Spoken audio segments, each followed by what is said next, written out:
लोकतंत्र के चौथे स्तंभ के आप सभी मेंबर्स हैं।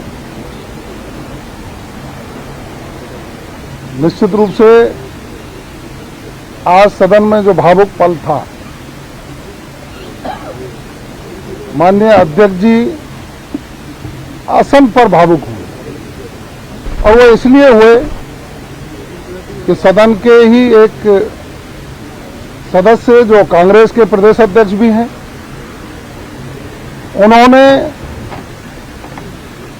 3 दिन पहले सदन की मर्यादाओं को तार-तार तो किया ही, कल वेल में खड़े होकर के जिस तरह के स्तरहीन शब्दों का प्रयोग किया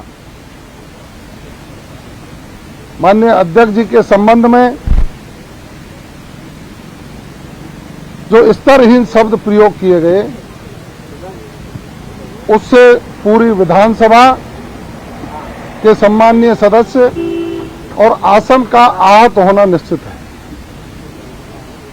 मैं इतना कहूंगा कि राजस्थान की सबसे बड़ी पंचायत, राजस्थान की विधानसभा के अध्यक्ष जी का भावुक होना,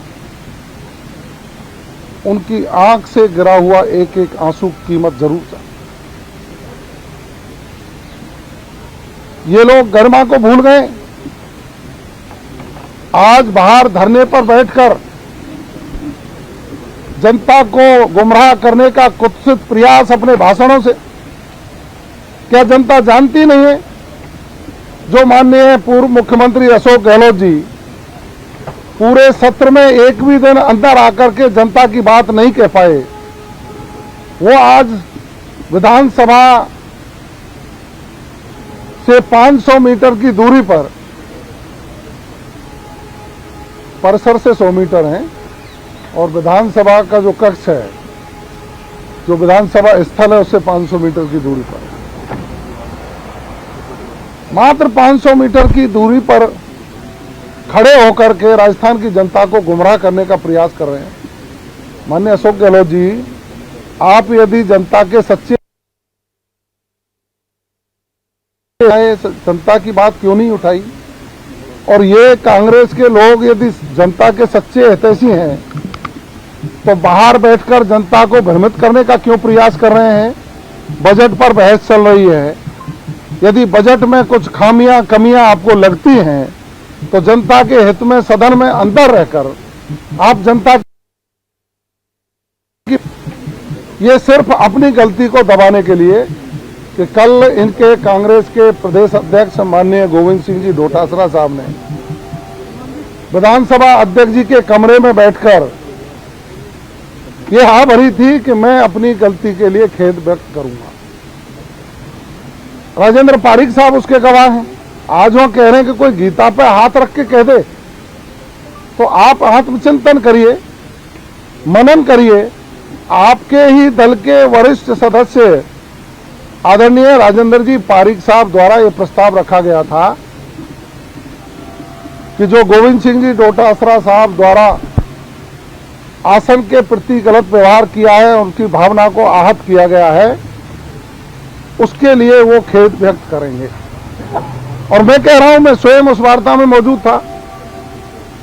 सदन की स्वस्थ परंपरा के अनुसार दोनों दलों के प्रमुख लोगों ने बैठकर ये तय किया कि हम सदन को शांतिपूर्वक चलाएं और राजस्थान की जनता के हितों में निर्णय लें, और उसके लिए जिसने जो गलती की है उसके लिए वो खेद व्यक्त।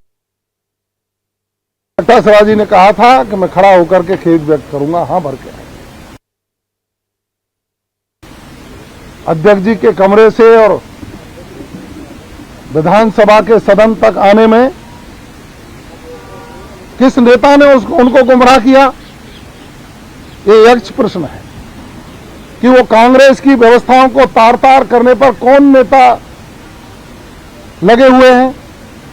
ये उनका अंदरूनी मामला है, उनके दल का मामला है, लेकिन जब कोई बात आएगी तो बाहर जरूर निकलेगी। कांग्रेस जब सत्ता में थी, उनकी सरकार को गिराने के जो षड्यंत्र रचे गए थे, वो अब इन की चिंगारी शुरू हो गई है। क्योंकि इनको माननीय जूली जी का नेतृत्व पसंद नहीं आ रहा। नेता प्रतिपक्ष के रूप में उनकी जो परफॉर्मेंस राजस्थान की विधानसभा में इनको रास नहीं आ रही है। सारका सिंह महिला कांग्रेस की अध्यक्ष बन गई।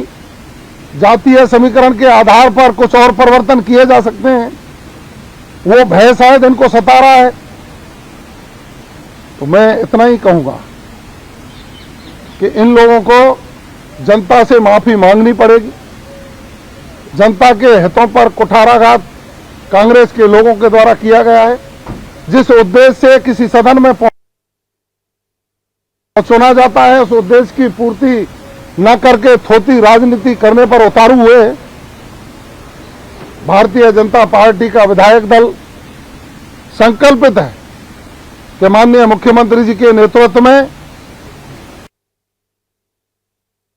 बैठे व्यक्ति को समृद्ध करके राष्ट्र की मुख्य धारा में जोड़ने के लिए, इंफ्रास्ट्रक्चर डेवलपमेंट के लिए, उनके अच्छे स्वास्थ्य के लिए, पेयजल और सिंचाई के लिए पानी की व्यवस्था, विद्युत व्यवस्था निर्बाध रूप से मिले, शैक्षणिक व्यवस्था अच्छी हो, कानून व्यवस्था सुदृढ़ हो, सबको संकल्पित करते हुए हम राजस्थान को अग्रणी राजस्थान बनाने को जो सपना है उसको माननीय मुख्यमंत्री जी के नेतृत्व में पूरा करेंगे।